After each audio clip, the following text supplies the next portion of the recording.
لڑکے کی طرف سے کی جائے تو اچھا لگتا ہے۔ آرزو نے کندھے اچکائے اور کہنے لگی جیسے تمہاری مرضی۔ بہرحال شادی کی تیاریاں شروع ہو چکی تھیں۔ میری اور آرزو کی شادی ساتھ ہی ہونی تھی، سب رسمیں ساتھ ہونی تھی۔ مہندی کی رسم سے ایک دن پہلے ہم دونوں کا نکاح تھا۔ نکاح کا جوڑا آرزو کا اس کے سسرال سے آیا تھا۔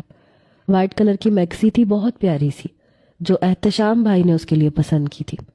وہ بار بار مجھے دکھا رہی تھی، کہنے لگی میں نے اس سے کہا تھا کہ مجھے وائٹ کلر ہی پہننا ہے، دیکھ لو کیسی لگ رہی ہوں۔ اس نے میکسی اپنے ساتھ لگائی۔ میں نے کہا ہاں بہت اچھی لگ رہی ہے۔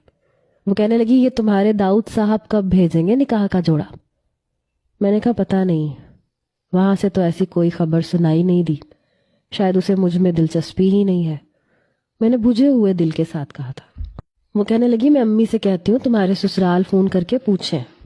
میں نے کہا آرزو تم ایسی باتیں کیوں کر رہی ہو جس سے یہ لگے کہ ہم بھوکے ہیں یا ایک جوڑے کے لیے ہم مرے جا رہے ہیں۔ جہاں بابا نے مجھے اتنے کپڑے دلوائے ہیں کیا ایک میکسی نہیں دلوا سکتے؟ مجھے لگتا ہے یہ لوگ بھی بہت کنجوس ہیں۔ ابھی میں یہ بات کر ہی رہی تھی جب مین دروازے کی ڈور بیل بجی۔ دروازہ امی نے کھولا لیکن ہم دونوں بھی باہر آ چکی تھیں۔ جب میں نے اپنی ساس کو دیکھا، وہ بنا بتائے ہمارے گھر آئی تھی۔ امی بھی یہ دیکھ کے کچھ حیران ہوئی۔ پھر وہ اپنے ڈرائیور سے کہنے لگی لاؤ بیٹا اندر لے آؤ سامان۔ پھر میری والدہ سے کہنے لگی ایک تو شادی نے مجھے بوکھلا کے رکھ دیا ہے۔ ایک اٹیچی تھا جو ان کا ڈرائیور اندر لے کے آیا، کہنے لگی اس میں حالا کے کپڑے ہیں، نکاح مہندی اور بارات کا جوڑا ہے اور باقی سامان بھی ہے، اور ولیمے کا جوڑا تو ہماری طرف سے ہی ہوگا، وہ میں نے حالا کے کمرے کی الماری میں ہی رکھوا دیا ہے۔ بہرحال ابھی میں جلدی میں ہوں کیونکہ بہت سے کام باقی ہیں اور کرنے والی میں اکیلی ہوں۔ داؤد تو ایسے معاملوں میں لاپرواہ قسم کا ہے، کہتا ہے مجھے لڑکیوں کی چیزوں کی شاپنگ کا کوئی آئیڈیا نہیں، اماں سب کچھ آپ نے کرنا ہے۔ میں نے، میری والدہ نے، یہاں تک کہ آرزو نے بھی میری ساس سے بہت کہا کہ وہ کھانا کھا کر جائے، لیکن وہ نہیں رکی اور چلی گئی۔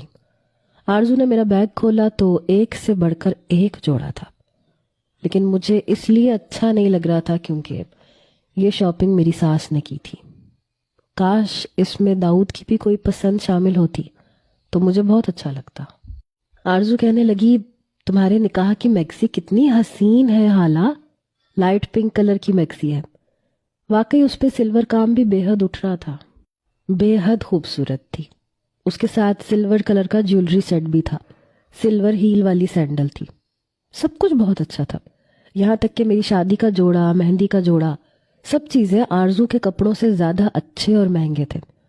میری والدہ اور آرزو میری ساس کی پسند کو داد دے رہی تھی۔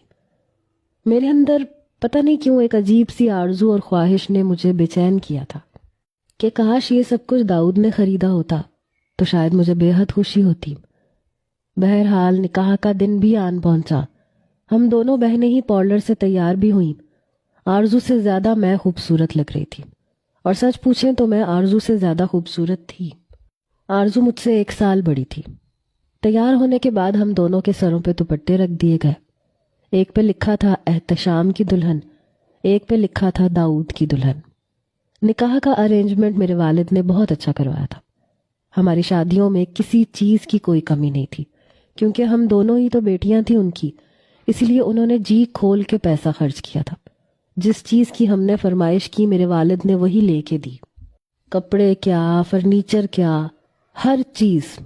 اس معاملے میں ہم دونوں بہنیں بہت خوش نصیب تھیں، لیکن یہ نہیں پتا تھا کہ شادی کے بعد ہم دونوں کی قسمتیں کیسی ہو جائیں گی، خاص طور پہ میری قسمت۔ بہرحال نکاح کا ارینجمنٹ بھی میرے والد نے ایک ہال میں کروایا تھا۔ سب سے پہلے داؤد کی فیملی پہنچی تھی، احتشام بھائی کی فیملی کو ابھی ٹائم تھا، اس لیے بابا نے کہا کہ زیادہ دیر انتظار نہیں کرنا چاہیے، کیونکہ میرے ساس سسر اور داؤد وقت کے بہت پابند ہیں۔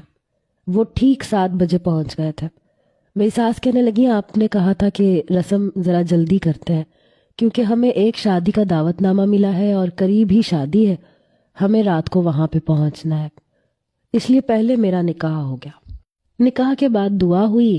نکاح سے بھی فارغ ہوئے ہی تھے کہ احتشام بھائی کی فیملی بھی پہنچ گئی۔ وہ بے حد خوش تھے۔ نکاح کے وقت احتشام بھائی نے بہت ڈرامے کیے، مولانا صاحب بھی تنگ آ گئے تھے۔ جب بھی وہ پوچھتے کہ کیا آپ کو قبول ہے تو کہتے تھے ابھی سوچ کے بتاتا ہوں۔ مولانا صاحب اسے حیرت سے دیکھتے تو ہنسنے لگ جاتے، پھر کہتے جی ہاں قبول ہے، دل و جان سے قبول ہے۔ ان کی چھیڑ چھاڑ پہ ان کی ساری فیملی ہنس رہی تھی، آرزو کی دونوں نندیں بھی، دیور بھی، میں بھی ہنس رہی تھی، مسکرا رہی تھی۔ بہرحال نکاح کے بعد احتشام بھائی کہنے لگے بھائی میں تو اپنی بیوی کو نکاح کے بعد حق ضرور کروں گا اور فور ہیڈ پہ کس بھی کروں گا۔ میرے خیال سے میرا نکاح ہو چکا ہے تو مجھے روک ٹوک نہیں ہونی چاہیے۔ میرے والدین تو خاموش ہو گئے۔ ان کی فیملی اس بات پہ زور دینے لگی کہ ہاں اس میں کوئی حرج نہیں ہے، آج کل تو ایسا ٹرینڈ چلا ہوا ہے۔ بڑے آرام سے وہ آرزو کے پاس آئے، آرزو بھی کھڑی ہو گئی۔ انہوں نے آرزو کے اوپر سے وہ دوپٹہ اتارا جس پہ لکھا تھا احتشام کی دلہن، اور سب کے سامنے آرزو کے